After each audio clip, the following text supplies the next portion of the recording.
आरती Tikku Singh, cease fire के बाद अब सवाल ये उठता है कि ये सारा जो ऑपरेशन चला वाकई कुछ हासिल हुआ, किसको क्या मिला? देखिए, एक चीज तो हुई कि नेतन्याहू जो एक वॉर मॉन्गर है और वो उनका पूरा का पूरा पॉलिटिकल करियर उठा के देखिए तो आप देखेंगे कि उन्होंने लगातार यही प्रचार किया है। कभी वो इराक में वॉर करवाना चाहते थे और ईरान की बात इतने बरसों से चल रही थी और ईरान उनके निशाने पे इतने काफी टाइम से था और उनको ये जरूर उनकी इच्छा पूरी की। ट्रंप ने 3 स्ट्राइक शो न्यूक्लियर फैसिलिटीज पे ईरान में यूएस ने की, वो नेतन्याहू की इच्छा अनुसार हुई। तो उनको ये जरूर इस बात की कह सकते हैं सेटिस्फैक्शन हुई और कहीं ना कहीं जो उनका घिरता हुआ पॉलिटिकल कैपिटल था इजराइल में, वो उससे उन्होंने अपने आप को बचा लिया। उनकी जो कुर्सी थी काफी टाइम से डामाडोल थी, लेकिन इससे उन्होंने अपनी शायद जगह थोड़ी मजबूत की होगी, क्योंकि याद रखिए अक्टूबर 7 को जो बहुत ही बारबैरिक टेरर अटैक हुआ इजराइल के मासूम लोगों पे, उसमें सबसे बड़ा इंटेलिजेंस और सिक्योरिटी फेलियर नेतन्याहू के सर पर ही था।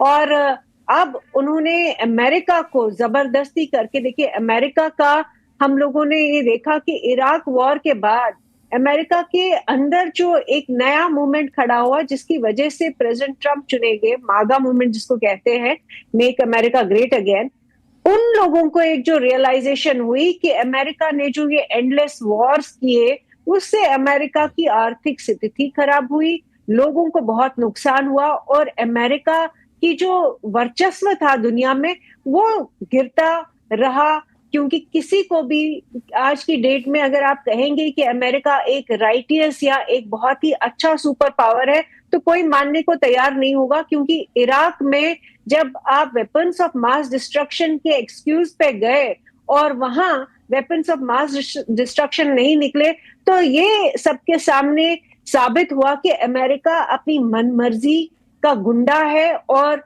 लगातार जितने वॉर्स किए हैं मिडिल ईस्ट में, जितना इंटरवेंशन किया है, इतने घर तबाह किए हैं, लोगों की जिंदगियां खराब कर दी है, तो अमेरिका की जो सॉफ्ट पावर थी उसमें हमने इरोजन देखा।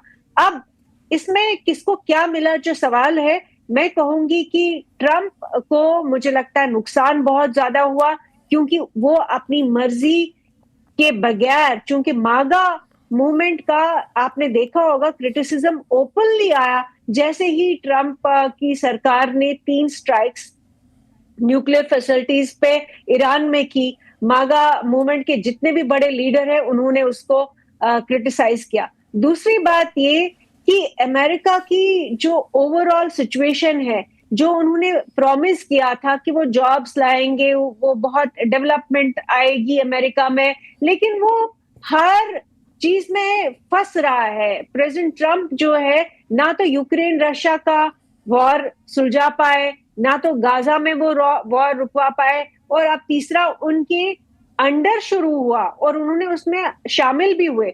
लेकिन एंड में अगर आप इस सबका पूरा एवेल्युएशन करें, क्या आज की डेट पे ये कंफर्मेशन है हम लोगों को कि ईरान की जो न्यूक्लियर फैसिलिटीज थी उनके अंदर वाकई बहुत बड़ा उनको नुकसान हुआ? ये हम नहीं कह सकते, क्योंकि ईरान के क्लेम्स ये है कि उन्होंने अपने सेंट्रीफ्यूजेस और जो उनका न्यूक्लियर मटेरियल था वो एंटिसिपेशन में ही उन्होंने वहां से हटाया था और काफी समय पहले ही हटाया था। तो एक तो वो रहा। दूसरा ये, अगर आप देखें, ईरान भी बेशक कमजोर कंट्री है इकोनॉमिकली और कोई मुकाबला नहीं, इजराइल के पास सब कुछ है, इजराइल के पास अमेरिका की ताकत है, मिलिट्री पावर है, इकोनॉमिकली वो बहुत वेल्दी है, तो उसके बावजूद ईरान बहुत ताकत दिखा रहा है या रेजिलियंस दिखा रहा है लड़ाई करने में। उन्होंने भी कोई ये भी आपने एक बड़ी बात कही कि ट्रंप के लिए बड़ी मुसीबत जैसी स्थिति हो गई थी, क्योंकि कोई वॉर रुकवा भी नहीं पाया, यहाँ पे इनको बीच में कूदना पड़ा। और यही वजह कि वहाँ पे जो सर्वे किए गए, मैं देख रहा था पिछले 24 घंटे में, कि ईरान इजराइल वॉर में अमेरिका ने दखल दिया, क्या इसको वहाँ की जनता स्वीकार करती है? तो कई सारे सर्वे में 58%, कुछ कैटेगरी में तो 78% लोगों ने नकारा, बोला कि नहीं, उसको स्वीकार नहीं करती है। एम्बेसडर दयाल, ये वाकई ट्रंप के लिए एक बड़ी चुनौती है। देखिए, आपने बहुत सही सवाल पूछे, लेकिन कुछ और सवाल भी बाकी हैं। एक तो बहुत बड़ा सवाल यह है कि क्या अमेरिका सक्सेसफुल हुआ है ईरान की न्यूक्लियर कैपेबिलिटी को खत्म करने में? अमेरिका ने जो स्ट्राइक इतना बड़ा किया, वो 3 बड़ी न्यूक्लियर साइट्स पे किया, जहां पर उसको ये शक था कि ईरान न्यूक्लियर एनरिचमेंट कर रहा है और एक वेपन बनाने की तरफ जा रहा है, न्यूक्लियर वेपन बनाने की। अब बहुत से रिपोर्ट से आ रहे हैं कि ईरान को पहले से लगने लगा था कि ये साइट्स पे अटैक हो सकता है, और उसने जो एनरिच्ड यूरेनियम था और जो मशीनरी थी एनरिचमेंट के लिए, उसको पहले से हटा लिया। कुछ तस्वीरें दिखाई जा रही हैं कि सैटेलाइट इमेजेस, पता नहीं क्या सच है। इसके अलावा जब तक ये इंटरनेशनल इंस्पेक्टर्स न कहें कि वो एनरिचमेंट फैसिलिटीज जो हैं वो अब बिल्कुल तहस नहस हो गई हैं, कैसे हम मान सकते हैं कि ये एनरिचमेंट फैसिलिटीज अभी भी नहीं काम कर सकती? कैसे अमेरिका यकीन कर सकता है? और ईरान तो इंटरनेशनल इंस्पेक्टर्स को आने नहीं देगा। ईरान ने तो यहां तक कह दिया है कि वो एनपीटी को छोड़ना चाहता है। तो अभी ये जो एक फंडामेंटल रीजन था जिसकी वजह से यूनाइटेड स्टेट्स ऑफ अमेरिका ने इतना बड़ा अटैक किया ईरान पे, वो रीजन क्या पूरी तरह से खत्म हो गया? कुछ इस पे डाउट। ये वाकई बहुत बड़ा सवाल है यहाँ पे। ये बहुत बड़ा सवाल है मेजर जनरल के सिन्हा साहब, कि इस पूरे युद्ध के दौरान, 12 दिनों के तक चले युद्ध के दौरान, अमेरिका के हमले के बाद, क्या इस बात की गारंटी है कि अगले कई सालों तक ईरान अब न्यूक्लियर हथियार नहीं बनाएगा? देखिए लक्ष्मण साहब, ये गारंटी तो कोई नहीं है। हो सकता है इसको डबल डाउन करे, और जिस तरह से रशिया कह रहा है, चाइना कह रहा है, पाकिस्तान लगा हुआ है कि इनको न्यूक्लियर नोहाउ तो है ही है, मगर उनको मुहैया करवाए न्यूक्लियर वेपन्स ही, ऐसे ही बातें उठ रही हैं। मगर ये आप समझ के चलिए, यदि 2016 से ही मैं लेता हूँ, उसकी पीछे ना जाऊँ, नहीं तो लंबा हो जाएगा, कि अभी तक तो बनाने नहीं दिया है। यदि ये कहना कि उसने वहाँ से 400 किलो है एनरिच्ड यूरेनियम, कोई कहता है 600 है, और उसके लिए एक आप वीडियो या सैटेलाइट इमेजरी दिखाएं कि वहाँ पर 26 गाड़ियाँ लगी हैं, तो मेरे ख्याल से उसको तो आप एक ट्रक में, छोटे से ट्रक में निकाल सकते हैं, पिकअप वैन में निकाल सकते हैं। देखिए, उसके कहना कि सेंट्रल फ्यूज वहाँ से निकाल लिया है, ये आकलन मिलिट्री वे में, जो मैं जितना जानता हूँ न्यूक्लियर, क्योंकि हम लोग भी न्यूक्लियर हैं, तो इसके ऊपर हम लोगों ने भी बहुत तहकीकात रखते हैं, हम कोर्सेज करते हैं, हमारी ट्रेनिंग होती है। तो ये तो थोड़ी बचकानी बात है, जो कि हम जितने पढ़े लिखे लोग हैं बैठे हुए चैनल में, उनसे ये आकलन तो नहीं, कहने के लिए तो बहुत लोग कुछ कहेंगे, मगर बात यह है कि होना चाहिए, कि उसको बनने देना चाहिए। एक डिबेट ये भी चल रही है कि ईरान के पास न्यूक्लियर है तो इजराइल के पास है, तो इसको क्यों आप मना करते? भारत के पास न्यूक्लियर है, पाकिस्तान के पास है, तो क्या प्रॉब्लम? ये भी एक डिबेट चलता है कि वो बना लेगा तो क्या कर लेगा। ठीक बात है, सब बना लें, तो वो उस डिस्कशन में नहीं। आपने जो सवाल किया उसकी जवाब पे मैं आता हूँ, और दो चीज़ हैं जो हमारे यहाँ, देखिए, हम जब जाते हैं एक्सट्रीम्स में, हम फिर बात कर लेते हैं। हम कहते हैं एक शख्स को लेकर के, हम 2 शख्स के ऊपर बातचीत हो रही है ना। डोनाल्ड ट्रंप साहब को ये कह दिया कि पूरे के पूरे वो जिम्मेवार है जो हुआ, चाहे यूक्रेन में चल रहा है, बड़बड़ापन क्या होगा कि मैं रोक देता, मगर that is style, that is the election के समय उनके पॉइंट्स थे। बड़ी बड़ी बातें होती हैं, मगर उनके समय 2022 में किसी ने कह दिया कि उन्होंने करा दिया यूक्रेन की वॉर। उनके समय तो यूक्रेन की वार नहीं हुई। डोनाल्ड ट्रंप का बहुत बड़ा फैन नहीं हूं, मगर हम उसको सही आकलन करें, उनकी फितरत, उनके कहने बड़पोनेपन को लेकर के उस सारी चीज को दबा दें। अमेरिका ग्रेट अगेन, ये तो अभी मल्टीपोलैरिटी की बात हो गई ना।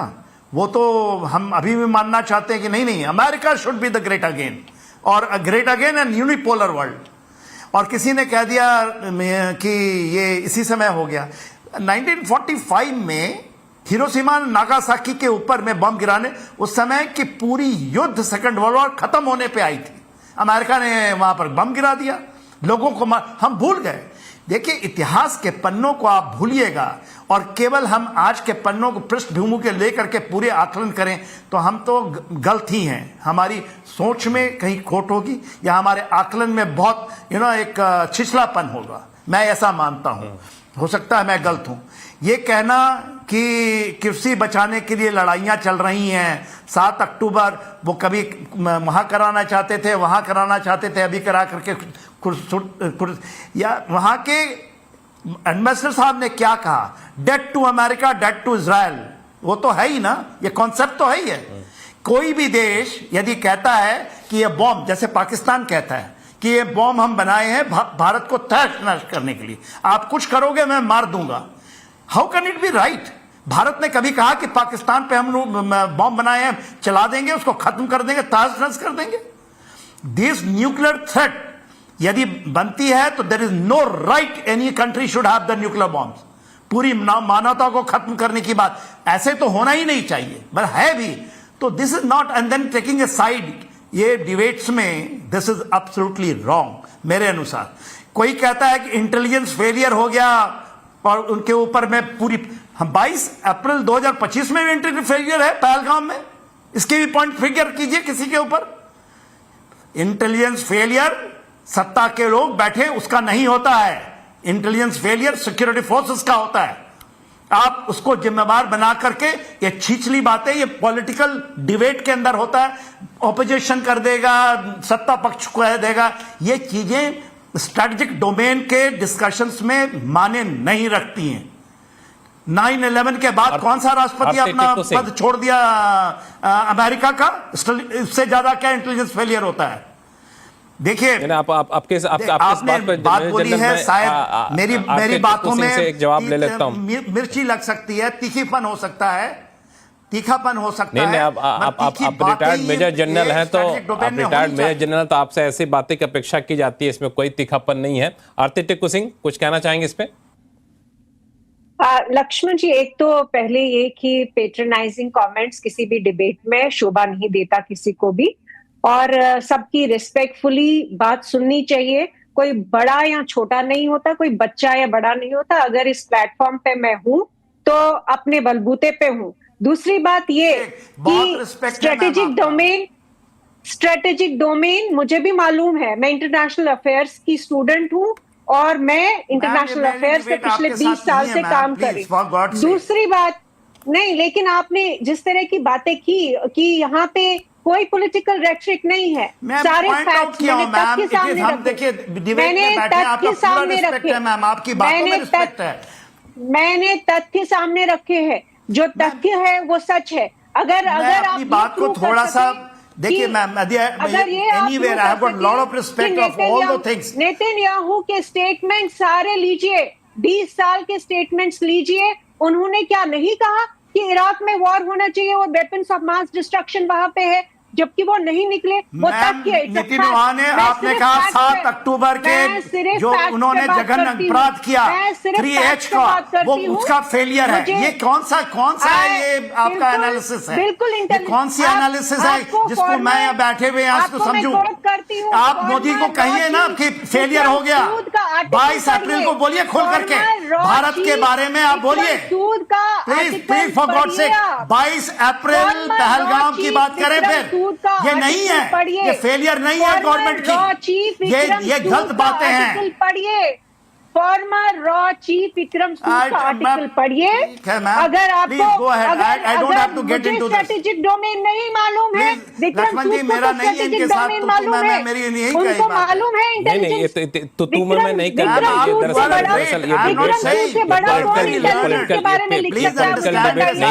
इसमें हर लोग हम लोग हर लोग अपनी अपनी बात को रखेंगे। एक के सहमत, एक की बात से नहीं सहमत असहमत हैं तो असहमति जता सकते हैं, असहमति जताना किसी के प्रति असम्मान नहीं है। तो अपनी अपनी डिबेट इसलिए किया था ताकि कोई जरूरी नहीं कि हर कोई एक ही सुर में बोले। तो आपने जो कहा, आरती टिक्कू सिंह ने जो कहा, दोनों की बातों में डिफरेंसेस हो सकते हैं। डिफरेंसेस न तो व्यक्तिगत है, न तो ये किसी के प्रति अपमान का मामला रहता है यहाँ पे। प्रोफेसर स्वर्ण सिंह साहब,